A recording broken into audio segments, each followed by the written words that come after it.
Hello guys and Merry Christmas. So since it's Christmas, I was thinking about making a movie review of my all-time favorite Christmas movie.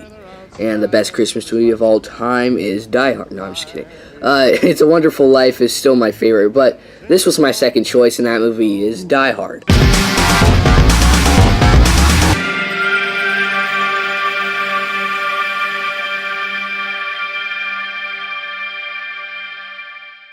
Die Hard is directed by John McTiernan, who actually directed a lot of other popular movies like Predator and The Hunt for Red October. This movie stars Bruce Willis and Alan Rickman in both of probably the best roles of their career. So it's about a New York cop, John McClane, played by Bruce Willis, and he's visiting his wife and kids for the holidays. There's a big Christmas party being held in Nakatomi Plaza where he meets his wife, and while he's in the bathroom, barefoot, a group of European terrorists led by the likable antagonist Hans Gruber, played by Alan Rickman, takes everyone in the party hostage. Luckily, McClane manages to escape unnoticed and the adventure begins. So the whole movie is really just about him taking down all the European terrorists. So first off, this movie has probably the best editing I've ever seen in film. The cuts are so precise, and I don't know how they did it, but they have so many different characters and so many different locations. You know, you have obviously John McClane fighting, but you also have Hans Gruber with the hostages, and then you get to see the hostages' perspective too.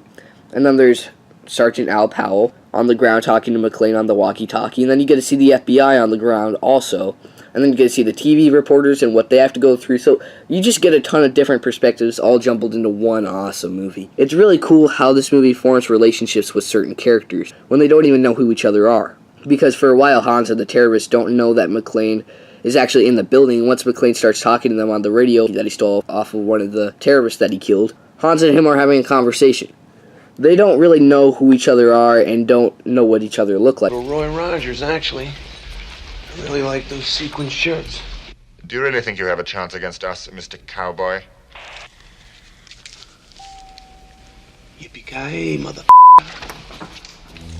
The relationship between these characters were formed so well that we've kind of forgotten that they've actually seen each other and what each other look like. There's a scene where they finally meet and don't recognize each other, and Hans starts doing this really funny American accent. No, you're one of them, aren't you?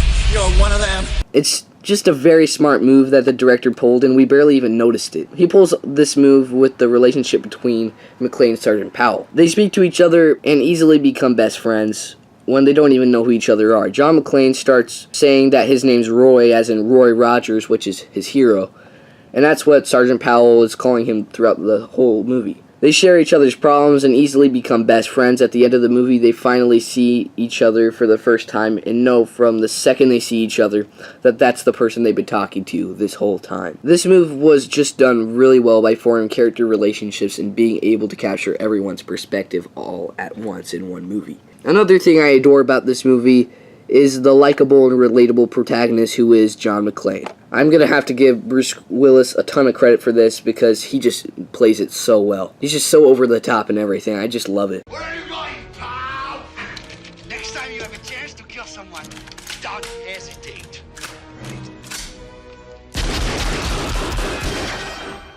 Thanks for the advice. They immediately introduce who he is within the first 20 minutes. It explains that he's not very close with his wife and family, that he lives in New York and his family lives in LA. But the most groundbreaking thing about this movie is mostly how John is not like Stallone or Schwarzenegger. He doesn't have huge muscles, and he's not perfect at literally everything he does, like James Bond.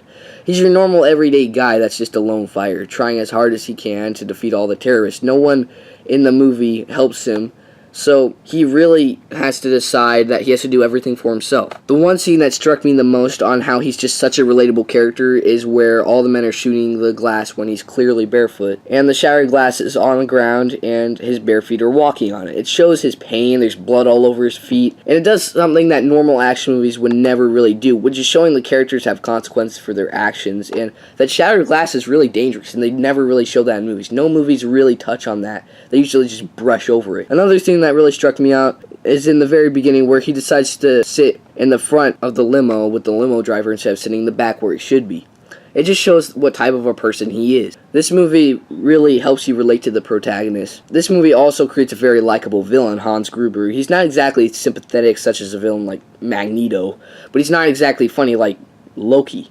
He's just likable and charming. He has something that makes you not really hate him, but at the same time you're not rooting for him. You're rooting for John McClane the whole time. This is probably Alan Rickman's best performance, and it's his first performance. Man, he did a good job for his debut role. Another character I really liked was the limo driver. I forgot his name, but he was really a funny character and someone you could relate to, though he really just didn't have much screen time. He's just a character that really doesn't get much credit, but he actually was a very important character to the story. The one thing that Die Hard did very well was taking its time, but not slowing it down so it would get boring. It introduces characters and the settings so you could really know what the building looks like on the inside, so you feel like you're there with the characters, and you kind of just know where everything is. It just doesn't get straight to the point all at once. The introductions to the villains was really what started the movie, and that was about 20 minutes to the movie. But before that was still like a very good and important part of the movie. I think it was just really cool how it took its time to get the action going. And also, the action was just so awesome.